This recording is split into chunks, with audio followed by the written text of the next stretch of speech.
Hello everyone, welcome to this presentation. I chose the IP geolocation for my course project, which I will be talking about now. The project requirements specify the IP geolocation to be a service where a user can enter an IP address and the app would then perform a lookup and find the location associated with that IP address and show it on a map. It was also specified that the ipfind.co's API be used in the backend to query the latitude and the longitude associated with that IP address. It was also specified that Leaflet.js and OpenStreetMap be used as the services that display the map. The project also required a basic level of user authentication. I initially planned to change the requirements a little bit and build the app a little bit different. I plan to use Firebase as a backend and use Node.js to build cloud functions, also to use Firestore as a NoSQL database for the service, and to use jQuery and Bootstrap for front end. I also plan to use Firebase authentication for the security of the app. What I wanted to change basically was to use Google Geolocation API instead of ipfind, and to use Google Maps API instead of Leaflet.js and OpenStreetMap. However, I realized that instead of pure Node.js functions for the backend, I could use Node.js Express, which allowed me to have extra features in the backend using Firebase. I still used Firestore for the database, but for the front end, I thought a single page application cannot be built with jQuery, so I thought I would have to use Ember as it was taught in the course, but I instead decided to use React because React was something I have been trying to learn prior to this course, and I had not done a project on it, so I used React and Bootstrap. The only main thing that I wanted to do differently and I didn't manage to do was to use Google's geolocation API instead of ipfind, and the reason for that was at the time I made the decision, I didn't know the geolocation API that Google offers is not meant to be taking an IP address and returning the latitude and the longitude, but it is mainly about turning an address into longitude and latitude or vice versa. So an IP address doesn't come into the picture when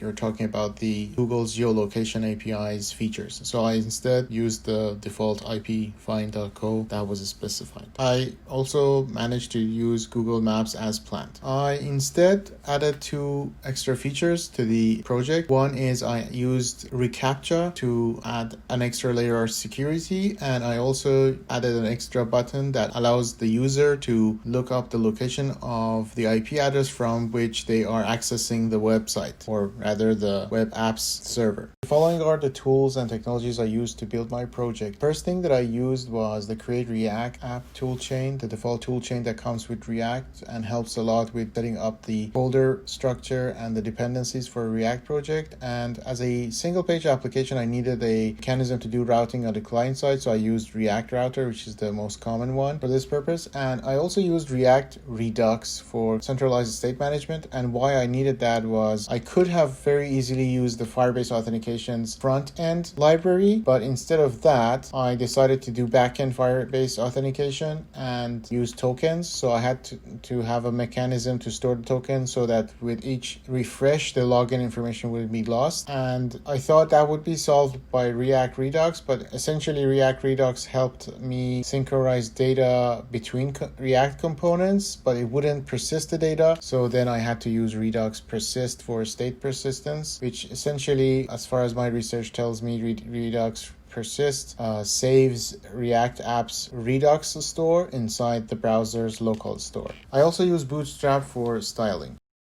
The IP geolocation service has three main pages: sign in, sign up, and main app. Before I show you the live demo, I will go through a few screenshots. In this page, you see the login page where the reCAPTCHA is loaded. The header and the footer is something I have included in every lab for this course when I uploaded them, so you can ignore those. The main part of this page is where it says IP geolocation, and there is the login form. When you log in, you get to this page where you have the lookup button, the use your IP button, and the clear button, and the sign out button. I I don't load the Google Map at the beginning because it costs money. The Google Map API charges you $7 before tax for every 1,000 requests. So I need to minimize that by not loading the map, and there is no IP there. This is how it looks when you enter an IP and press the lookup button. It will show up a map. It will show a marker where the latitude and the longitude match the IP, and the other information below the map come from the IP find.co's API. And here's the sign up form. Basic information, first name, last name, email, and password. It also does a backend check on the reCAPTCHA, just like the login form. Here are the links to my project and the GitHub repository.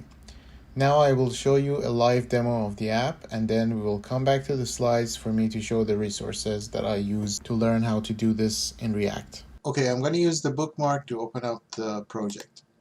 As you saw, there was a little delay where the text boxes and the buttons were grayed out. That was intentional. In my React code, I'm disabling these two buttons and these two text fields using the Bootstrap's disabled property on the elements. Why I do that is because I didn't want to have the API key of my reCAPTCHA saved on the front-end code. I load these first as disabled, then I make a call to my own backend to read the API key for my reCAPTCHA, and my front-end code feeds that into the Google reCAPTCHA's JavaScript code, which itself will call the Google server and verify the API key and then load the reCAPTCHA. But before we log in, we need to sign up. So this is the same case with my sign up form as well. So I'm just going to go and create an account for myself here.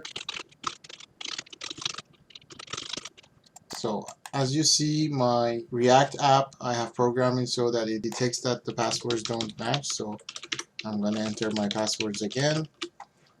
And if I don't solve the CAPTCHA, it wouldn't submit. That's the case here. So the other thing is I'm using my Firefox where I have erased the cookies and the history. And as you see, the reCAPTCHA will want to make sure that I'm a human. So I'm going to have to solve it.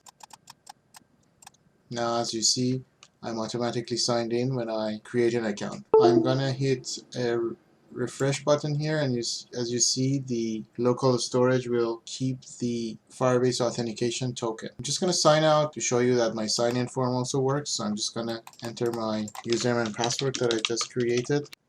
Again, I need to solve the CAPTCHA because I don't have any cookies, and the reCAPTCHA doesn't know that I'm a human. It needs to make sure, so I verify that. I sign in. As you see, I have three main functionalities. As I said before, I can enter an IP here or use my own IP. So first of all, I want to enter a Canadian IP, so that I think I took it from a list of IPs from Bell. But before I show that, I want to show you an invalid IP address. I do have IP validate library both on the front end and the back end, so we all want to make sure that these are valid IPs. And also, if you put a numerical value but not a valid IP address, it also detects that. So let's hit lookup and see what comes up. What it does is it sends it to the backend. The backend talks to the IP find.co and then sends the information that it got from the IP find.co to the front end of the app, which it uses the longitude and latitude to put a marker on the map, and it also displays the extra information in the IP find.co. I can now hit clear and enter another IP. I'm going to hit use your own IP. What happens is it sends a request to the backend. The backend detects the IP and sends it back to the front end. Of course, I'm using VPN right now, and this is not my real IP for security reasons. This video is going to go on YouTube, so I just want to make sure I'm safe in terms of digital security. So now when you hit your use IP button here, the app detects your own IP, and as you will see, it will show a United States IP because the VPN is connected to United States. So I'm going to sign out, and there is one more slide I wanted to talk about.